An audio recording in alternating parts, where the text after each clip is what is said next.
Ooh, Tuesday morning, it's a bloody icy one this morning. It's about 1 degree Celsius right now, I think. It's beautiful though, got the morning mist. Yeah, absolute cracker this morning. It's going to be a nice sunny day today. So yeah, this morning's a bit of a tempo run through the hills, so just warming up at the moment.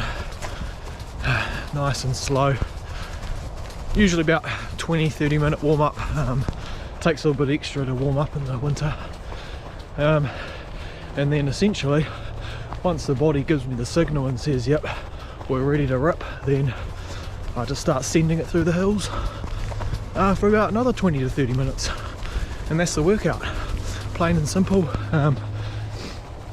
And I sort of treat it like intervals, but they're all by feel, so pretty much just run hard till I need a little rest, find a little spot on the hill, gather my breath, and then do it again. Just squatting on this hill at the moment, still trying to warm up the feet, and calves are still really sore from Saturday, so it's going to be a bit of a prolonged warm up today with some rests in between. So sometimes I'll just get down in a resting squat like so, and just get different range of motion in the body, pump some blood into the legs, and yeah, usually does the trick. Right, we're starting to move a bit better now. Yeah, just give the body that time to warm up correctly, stop when you need to. So should be hitting some better paces soon. And yeah, I've learnt to have no problems with walking in between these sessions through the hills, because the terrain is so varied and some of the climbs are quite steep and powerful. Yeah, if the body starts giving me symptoms, things are feeling a little bit, you know, on the brink, I just stop for a little walk. It's all good. Let the legs calm down and then hit the next section hard. And really this whole session is just all done by feel. Push hard for as long as I can, hit some good climbs, get some good speed on the more undulating and flat surfaces, and just get a really good mixture of speed and strength, and then walk or squat when needed, and then carry on. And it's a very playful session. That's what I like about it. It's very intuitive, playful, fun, and you get a really good amount of work because it's just treating the terrain like a playground, really. When you're enjoying it, you can push harder. Simple.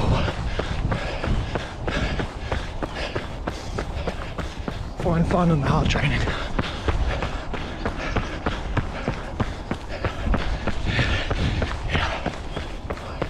Alright, up we go.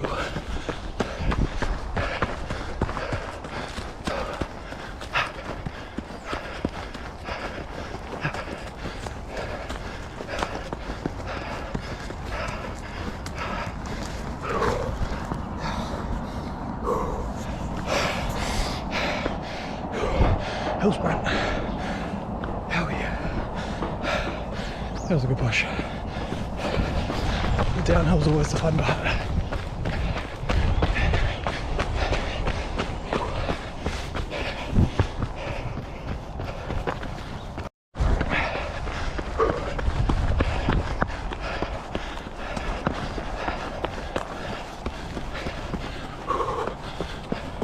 This is the OG climb. Push. Yeah, boy.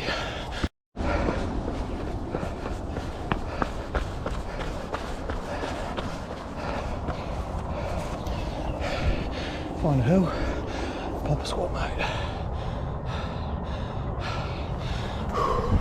Pump that blood into the legs, and then go again.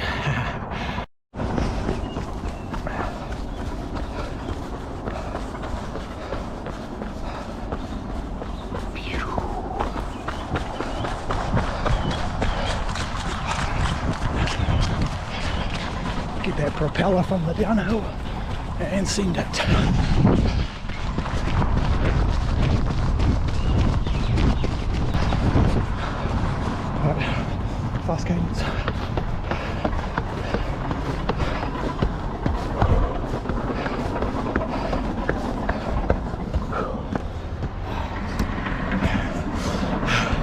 First step's a killer. But that's how you chuck some plyometrics tricks into your run.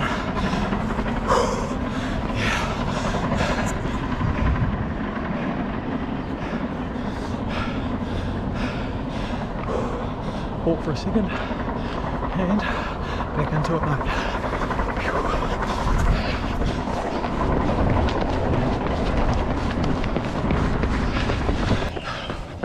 Not feeling the cold so much anymore.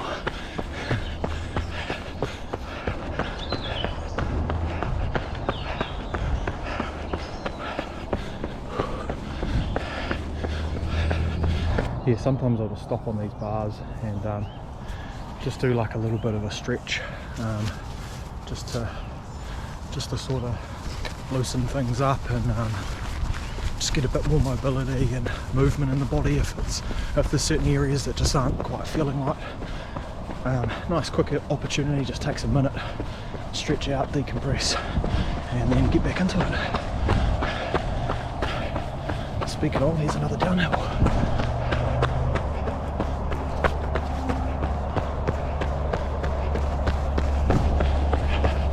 There's a fun little downhill, this one.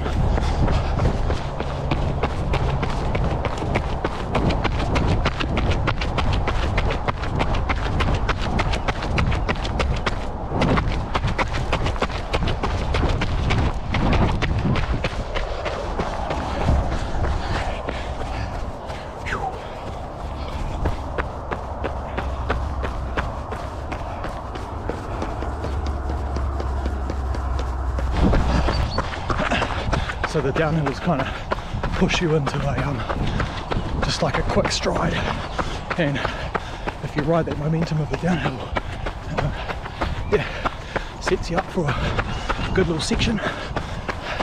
Just try and maintain that turnover.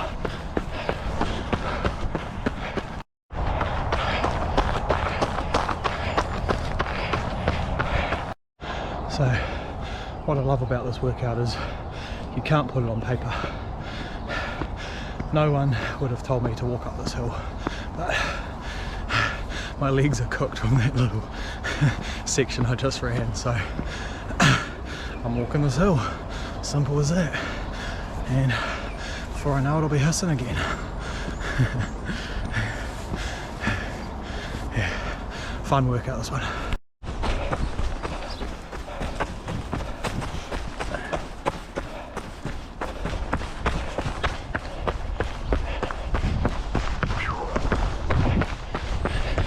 And we carry on.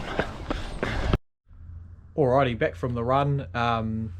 Actually cut the run a little bit short this morning. My wife pulled up as I was grabbing a drink of water, and I had no idea she was coming down to the park this morning. And you know, I could have carried on my run, but we just decided to walk together. You know, those moments are important. You know, we're quite busy people and we don't get as much, you know, downtime together as we would, you know, as we'd hope. So yeah, that was a nice way just to end the run. Finished it short, and then we just walked around the hill, and you know, it was a beautiful morning out there. It was nice and sunny. Yesterday was quite dreary, so it's just nice to soak up that little moment and have a laugh, and yeah, get the day started on a bright note. So yeah, good start to the day.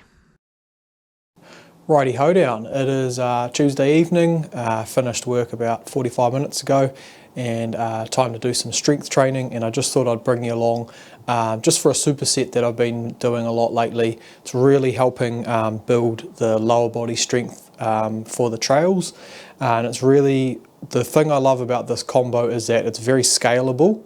So you can do it from beginner level up to more advanced level. You can alter the difficulty very easily, and also it incorporates a lot of hip and glute muscles into also focusing on thigh muscles as well. So it's a really simple setup and very effective lower body superset. So I've got, essentially we're doing different versions of the Nordic curl for the first exercise. I'm literally going to go through this live. This is my very first set, so this is my warm-up set. I use this pad here just to protect the calves. Essentially, I've just got this knee pad set up for my knees. I've got the barbell on my power rack weighing me down, or holding my body in place rather. I place that mat underneath. And so what I do for the very first set is I just lean forward until I feel the hamstrings engage.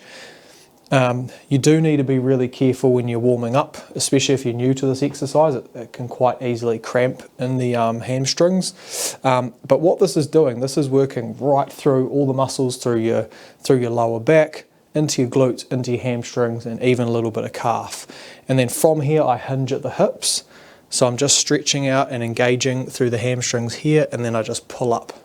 And this is essentially how I do my warm up for this exercise. I mean, you can do it from almost upright, and you can just do really small hinges, or you can lean forward a little bit more, and you really feel really good contraction, good stretch.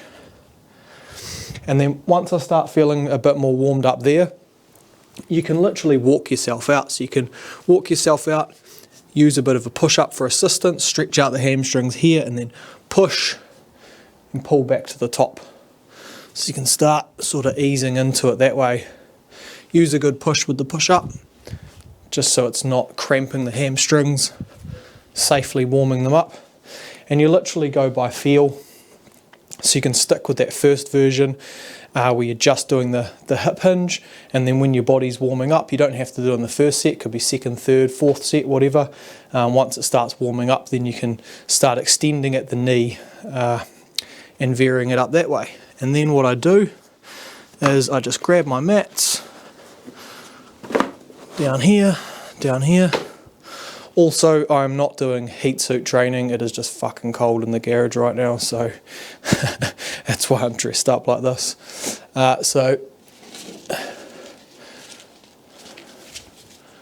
So next exercise, all I do, grab the TRX, and now it's just a reverse Nordic.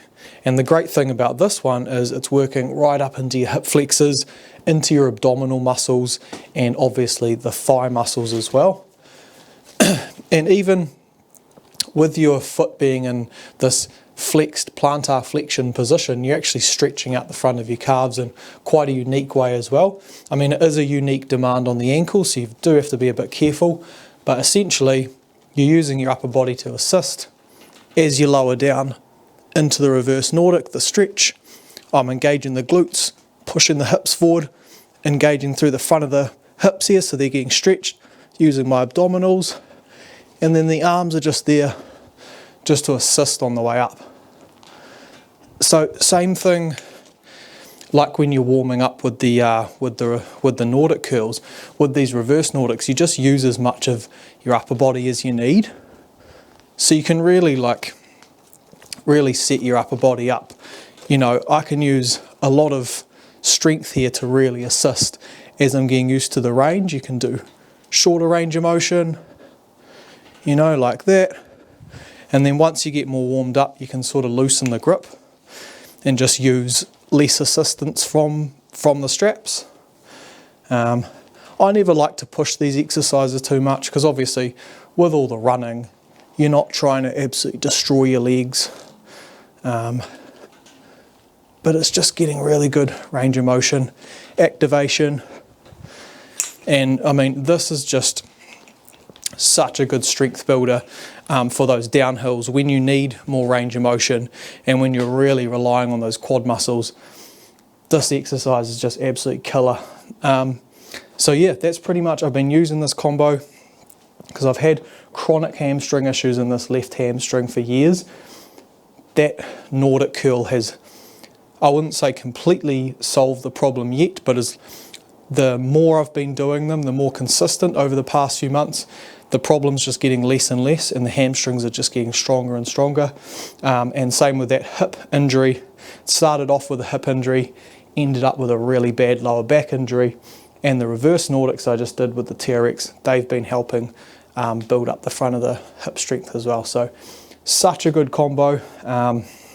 It's one that I've just been returning to more and more in the last couple months. And yeah, if you want to know any more of my strength training, I do a whole bunch of different strength exercises. I like playing around with a lot of different plyometrics as well. Plyometrics really help keep you dynamic on the trails. So yeah, if you want to know anything more for future videos, let me know and I'll be happy to share. Cheers.